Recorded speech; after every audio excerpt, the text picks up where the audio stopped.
If Kansas can't get Melvin Council eligible, I think I might have found another guard they could go with that might bring a little bit of dog mentality. How about the nation's leader in steals?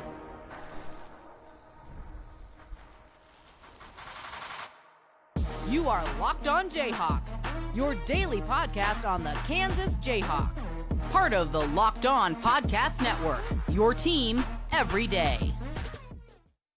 What's up? Derek Johnson here. This is Locked On Jayhawks. And on today's episode, another portal deep dive, we'll get into Javontae Campbell, somebody who I think if the Melvin Council stuff doesn't work out for KU and they decide they want another ball handler, would make a lot of sense in that specific role. We'll get into his potential fit with KU, scouting report, and more. Now, this is not somebody who has been linked to Kansas in any way. I haven't seen anything yet. Haven't really seen him linked to anybody yet, which is kind of weird. I don't know if it's just a quiet recruitment or it's just not, being publicly out there or whatnot, but it's a player who, was literally the nation's leader in steals a season ago. He's been in the portal since the spring, but obviously there was the question of, is he going to be eligible? Now trying to get eligible. And obviously we still await word on the Wisney versus Colorado thing, right? But he ended up playing in the summer league briefly, didn't get scooped up with any NBA contracts. He is a 6'2", 185-pound guard who began his career at Northern Oklahoma. That's a junior college, and he was an honorable mention junior college All-American.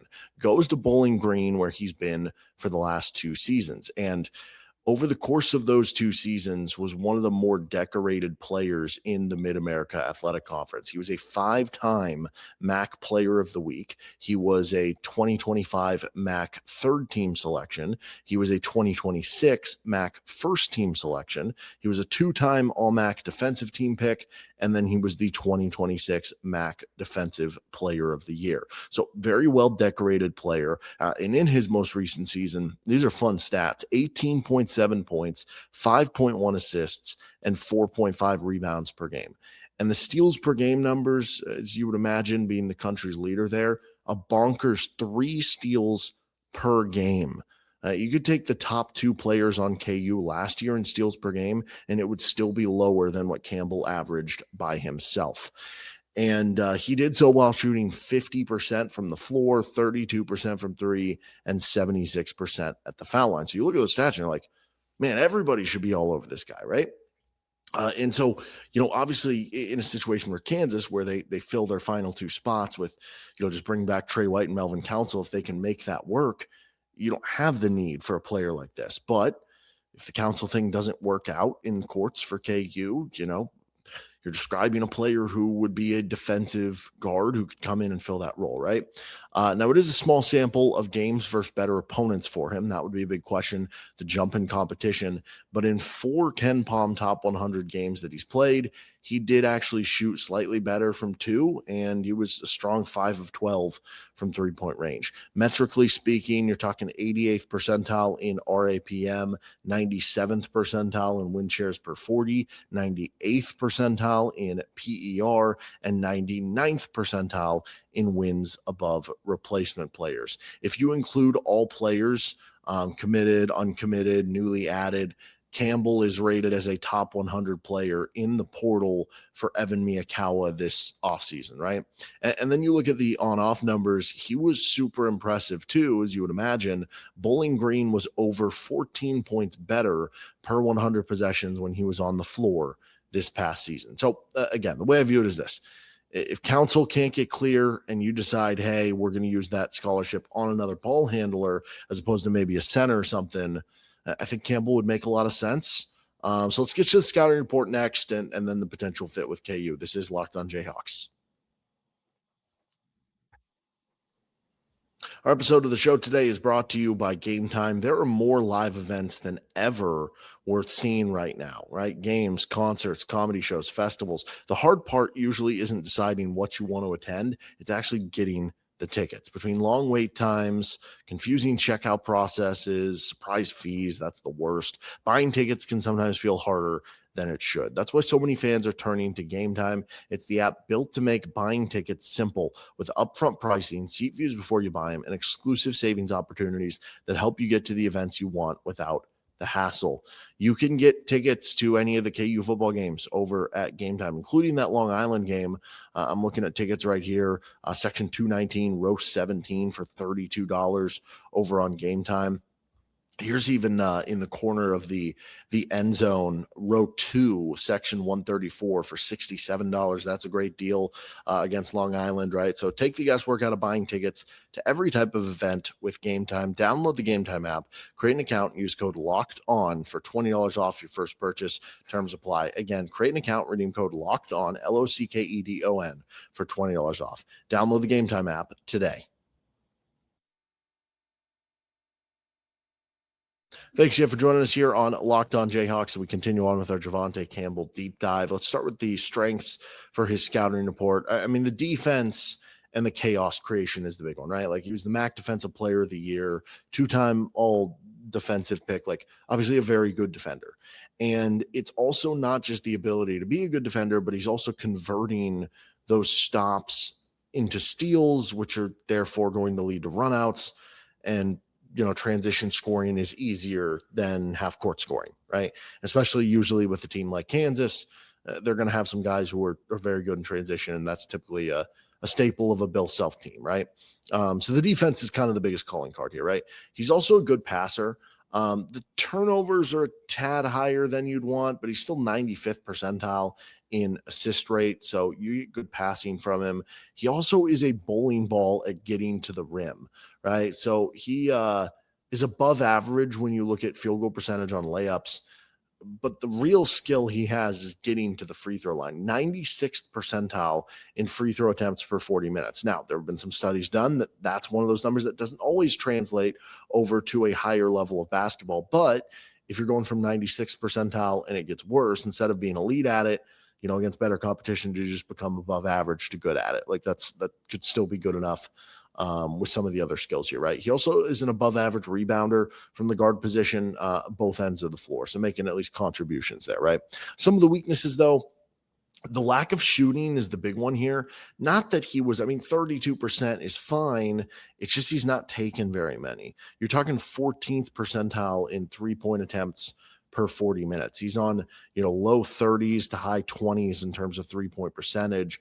Doesn't really take many from the mid-range either. So there is a world where if you put him out on the offensive end of the court, other teams could just say, we're going to sag off of him and make life difficult on other people. Now, because of his driving ability, he's able to take advantage of that sometimes. He's a good passer, like I said, and I think the main reason he's out there is because of his defense.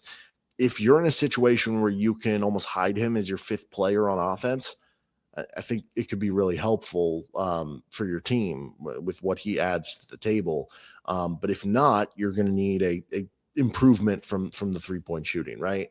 And that's kind of the big question here. Like, do the offensive limitations combined with jumping up in competition lead to issues offensively, not just for him, but as a team, right? And then what are we talking about if, okay, he's above average in layups in the MAC, what happens if that's below average in the Big 12? So those would be the big questions, would be the offensive side of the basketball. But when you look at the defensive side of the basketball, this would be an elite defensive guard. And so if you're viewing it as, hey, we didn't get Melvin Council, we're trying to play somebody who can bring a defensive mentality next to one of Taylen, Kinney, or Leroy Blyden to cover up, what would be kind of their question, then maybe it makes some sense, right? So let's get a little bit more into how that fit would look and what it would be for KU with Javontae Campbell. This is Locked On Jayhawks. Our episode today is brought to you by Kalshi. Before the season even kicks off, everyone is making predictions. Who's going to win the division? Who's going to make the playoffs? Who's lifting the trophy at season's end? Well, on Kalshi, which is America's #1 prediction market platform, you can trade those predictions in a live market. And I'm looking right now for the NFL championship.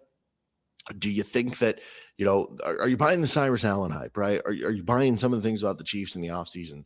Well, they're trading at 6% right now, meaning a $100 trade pays out over $1,500 over on Kalshi. So download the Kalshi app, use code LOCKED ON to get $10 when you trade $10. you're trading against peers in a live market, meaning there's no house. And as probability changes, you can buy in and out of your position. Trade the draft pick, the game, and more on Kalshi. That's Kalshi, Kalshi. Trade on anything. 18 plus only. Restrictions and eligibility requirements apply. Event contract trading involves risk and may not be suitable for all investors. Kalshi products are not available in all jurisdictions. Prices, values, and available markets may differ from those mentioned. For more information, see kalshi.com/regulatory. Thanks, Jeff, for joining us here on Locked On Jayhawks. What's the fit for Javontae Campbell? So, again, I don't think this would be one where it's like, let's say the Trey White thing didn't work and the Melvin Council thing does work. You don't go after Javontae Campbell in that situation. The only way this makes sense is if you can't get Melvin Council eligible and you're saying, hey, we would have liked to have another ball handler who was going to be a good defender for us and be an older player, trustworthy to come in to a position where we have a couple of youngsters in Leroy Blyden, who is a sophomore, but is making a jump up in competition, and Taylen Kinney, who's in his first year of collegiate basketball, right? And I also think that Campbell would be somebody who wouldn't have the same minute ceiling as Melvin Council necessarily. Like, I think in the world where you add Melvin Council starting, I think in the world where you add Javontae Campbell, even with Taylen Kinney and Leroy Blyden, I think Campbell is coming off the bench and, he's hounding the opposing ball handler for 94 feet, right? The question is, could you do enough offensively around him? And maybe you even view him as like, okay, if the idea of Luke Barnett is going to be this like really, really good 3-point shooter and offensive player, can he hold up defensively? What if you had a bench lineup with Javontae Campbell at the 1, Luke Barnett at the 2, I mean, even though it's the bench unit, like if Tyron Stokes is going to be playing 30 plus minutes, still going to be mixed in with the bench. You got like Stokes at the 3, Dawes at the 4, and then whatever center at the 5. That lineup's still going to be really good offensively, even with Campbell out there. And now you've got an extra dog out there with Campbell defensively to help be a stopper, right? So I think it'd be cool for KU's bench guard. I also think it'd be cool if the Melvin Council thing doesn't work out. The ideal situation is the Council thing does work out. The other situation here is if the Council thing doesn't work out, are you better using that scholarship on a center? And that would probably be my other preference. If the Council thing doesn't work out, give me the center. But again, if neither of those line up and you're saying, hey, this can be a Diet Coke version of Melvin Council, in some ways actually better than Council in terms of getting the steals, for instance, and finishing at the rim, I think it would make a little bit of sense for KU. But can he get a bigger role? Can he get more money somewhere else? I would think so, but I guess it hasn't happened to this point in time. All right, that'll do it for this episode of Locked On Jayhawks. You can find our show anywhere you get your podcast, including on our YouTube page where you can like and subscribe to the show. See you next time on LOJ